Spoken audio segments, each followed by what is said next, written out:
How was the birthday? It was okay. It was okay. Don't feel a day over 59. It happens. Go ahead. What are your thoughts on just the difficult schedule that you guys have had in March? It's just, I mean, it is what it is. It comes with the territory. If you want to be a successful franchise, you're going to get yourselves into tournaments and things like that and qualify, as we did for the Champions League. And everything we enter, we want to advance and we want to do well. So now, picking up 2 additional games that go into April for us, getting into the semifinals was important for our club. But it just is what it is. We have to live with it. We've got talented players, so they get selected for the national team. But we have enough depth that we can make do.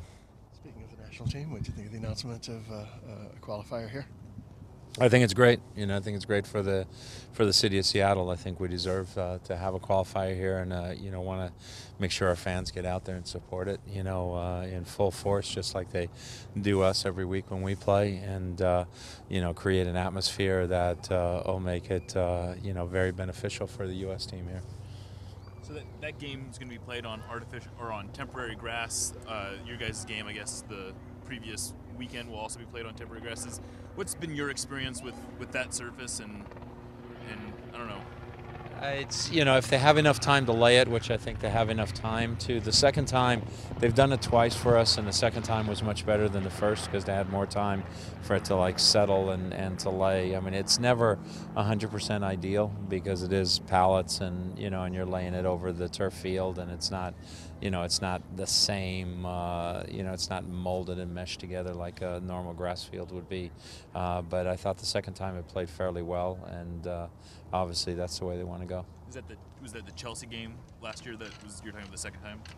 Yeah, I think that. And was that grass on that? Yeah, that was the second time they did it. Yeah, so it was good. Did you see the Sporting News article on the national team, and did you have any thoughts on that one? I've just heard about it. I haven't really read the article in detail. I think, I mean, you never know when things don't go as you expect them to go. There's always going to be something out there, and maybe it's a reflection a little bit. What I read, what Hercules Gomez said. Maybe it's great that the media is getting that involved. Shows that soccer is growing more important. But on the same token, a team's got to deal with their issues inside the team, and hopefully. Whether this was positive or negative is really something now that the team will determine. They'll either turn it into a positive or they can make it a negative, and hopefully the team will turn it into a positive, because for the U.S. to qualify is the most important thing. What do you make of this San Jose team that you'll face Saturday, particularly with so many of the familiar faces not there? San Jose is a good team, because they're just a hard-working team. They're a hard-working team that, have a lot of elements. They've got players missing, just like we have players missing right now. It affects maybe their game a little bit without having the 2 big targets up there to just bang around and hold on to the ball. But, they're a team that works hard, that tries to move the ball, that tries to put a lot of pressure on you defensively, and through that kind of determination, create domination in the game. And, so it's a team that's going to, be a good test for us. How does not having Gordon and Leonard change what Wando's able to do? It makes it a little bit harder for Wando because he's got to be a little more of the target as well as just being the guy who runs off the target. And I think when he has one of those 2 guys out there, it makes his game a little bit easier because they focus so much attention on themselves because of their style of play that sometimes you forget about Wando. And without that, I think the opponent's attention is a little more directed towards him.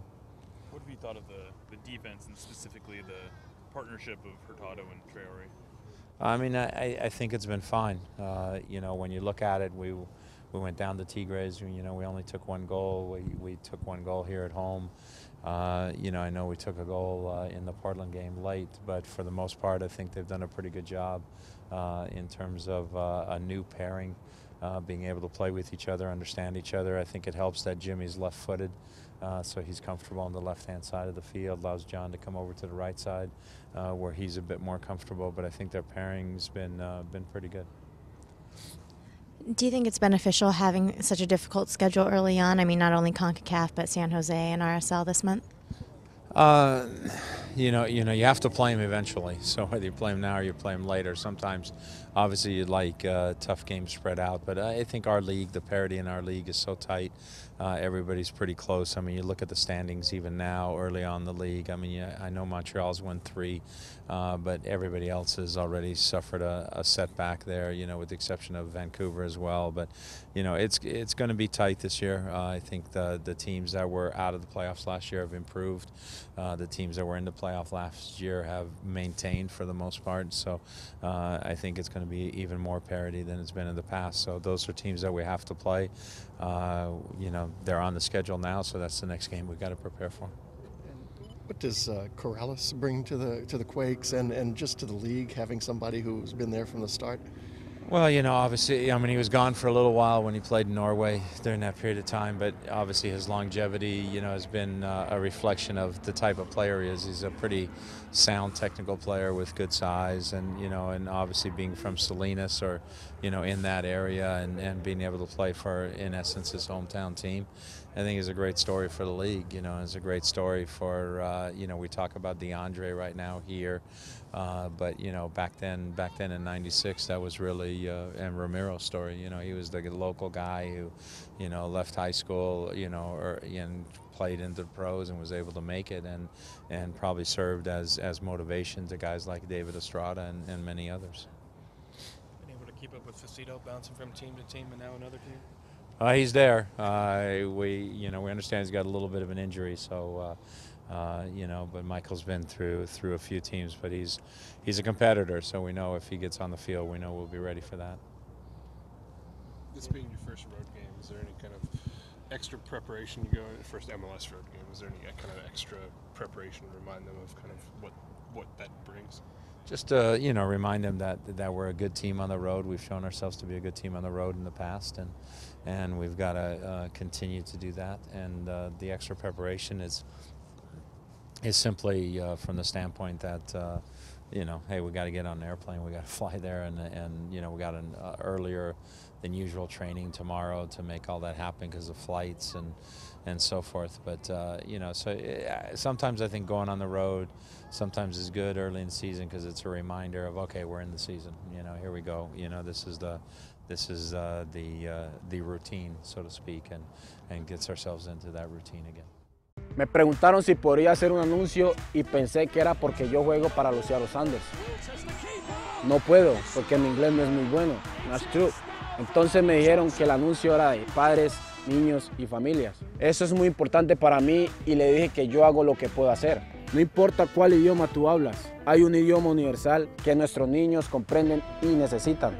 Y es el amor y el cariño de los padres. Be a good parent and stay involved in your child's life.